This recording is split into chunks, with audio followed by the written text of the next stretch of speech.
Welcome. Today we journey not to bustling cities but to the silent, forgotten edges of our world. In these remote corners, ghost towns lie frozen in time, monuments to human ambition and nature's relentless power. We'll explore haunting landscapes where stories linger in every snow-dusted street and frozen window pane. Here, the cold preserves entire towns, turning them into open-air museums of history and loss. Join me as we cross the threshold of time, witnessing how the planet reclaims its own and how echoes of human presence endure in the most inhospitable climates. Our journey to these 127 forgotten towns frozen in time begins now. Our first stop is Pyramiden, a Soviet mining town on Svalbard, deep within the Arctic Circle. Once a thriving community of over 1,000, Pyramiden boasted a grand cultural palace, a sports complex, and even the world's northernmost swimming pool. The coal mine was its lifeblood, sustaining families through endless polar nights. Residents built a society here, schools, libraries, and a greenhouse for fresh vegetables, all against the harsh Arctic wilderness. In 1998, the mine closed abruptly. Within months, the town was evacuated, leaving books open, shoes lined up, and film reels in the projector. The Arctic silence reclaimed Pyramiden, but the dry, freezing air preserved it perfectly. Walking its streets is like stepping into a Soviet-era photograph.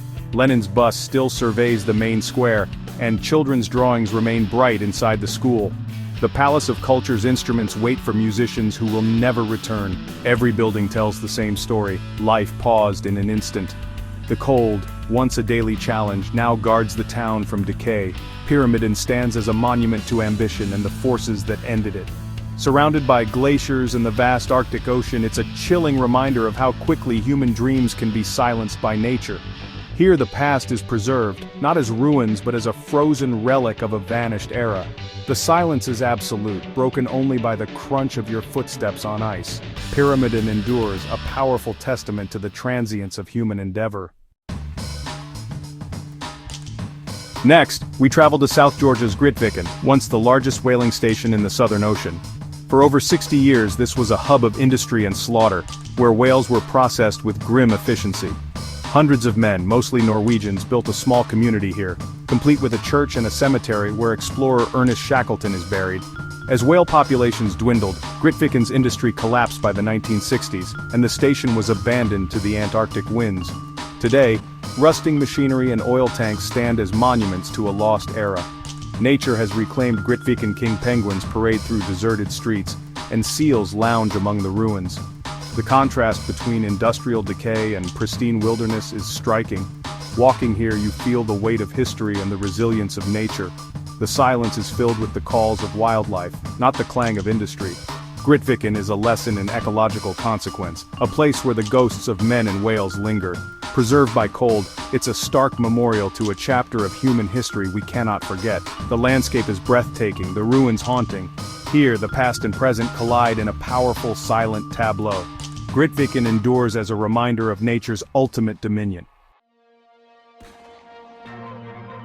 In Alaska, Whittier is a town defined by profound isolation. Nearly all its 200 residents live in a single 14-story building, Bagich Towers. Built as a military outpost, Whittier is accessible only by sea or a single-lane tunnel that closes at night, sealing the town off from the world.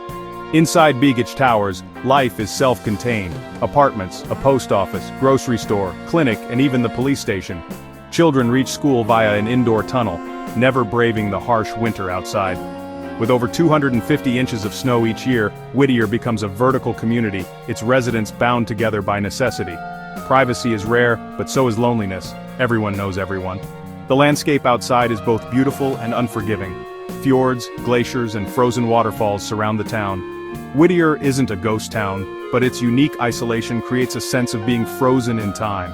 The community thrives within its concrete walls, adapting to the relentless elements. Here, survival depends on cooperation and resilience. Whittier stands as a living example of human adaptation in one of the world's most challenging environments. It's a town suspended between wilderness and warmth, isolation and community.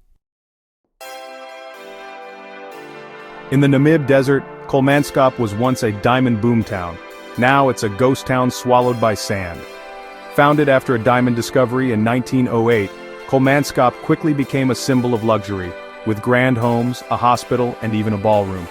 Water was shipped in from afar, and residents enjoyed ice and lavish parties in the desert.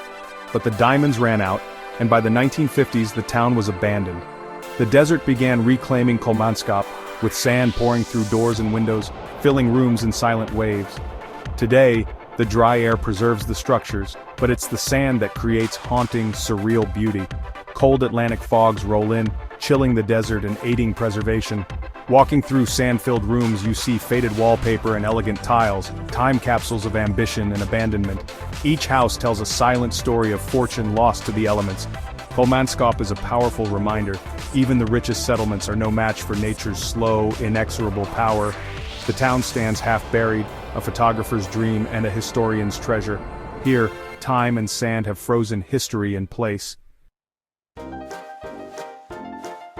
In California's Sierra Nevada, Bodie is a gold rush town preserved in arrested decay, a true snapshot of the Wild West. After a gold discovery in the 1870s, Bodie exploded into a city of nearly 10,000, notorious for its lawlessness and energy. Saloons, mines, and a diverse population thrived, but harsh weather and declining mines led to gradual abandonment. By the 1940s, Bodie was nearly deserted.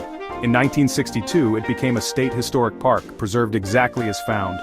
Walking its silent streets, you see stores stocked with dusty goods, school lessons on blackboards and tables set for meals never eaten. In winter, snow buries the town, sealing it in a silent, monochrome embrace. The cold protects fragile interiors, and the isolation is complete. The wind whistles through weathered buildings, carrying whispers of the past.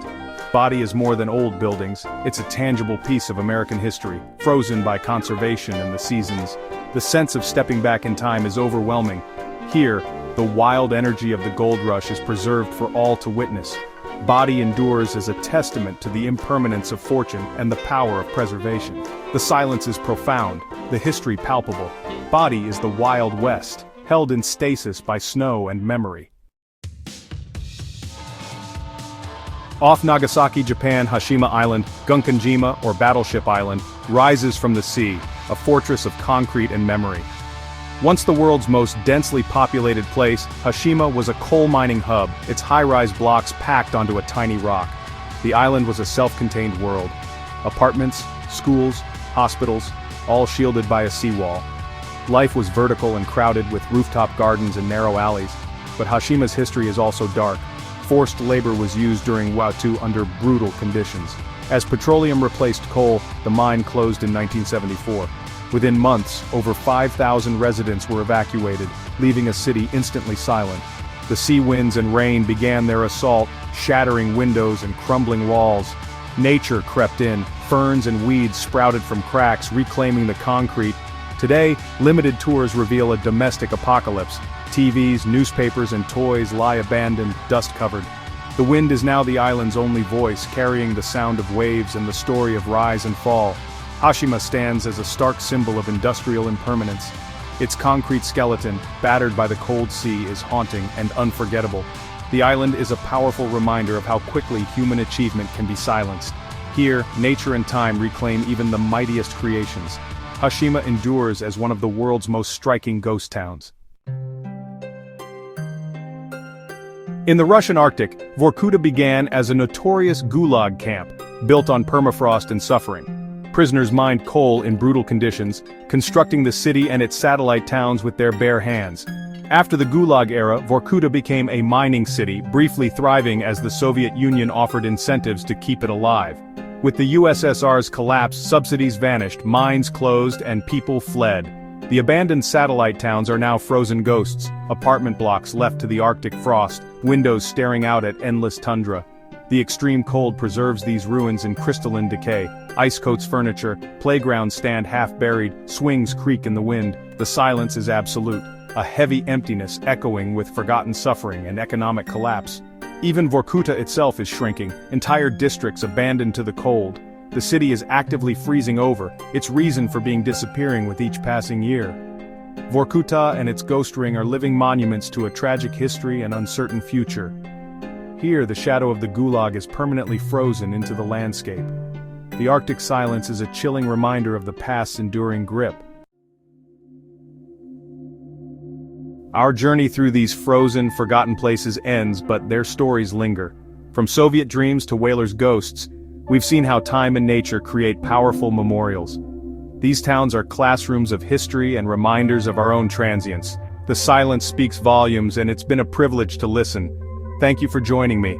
May the memory of these frozen towns stay with you. Until next time, keep seeking the stories preserved in the world's quiet places.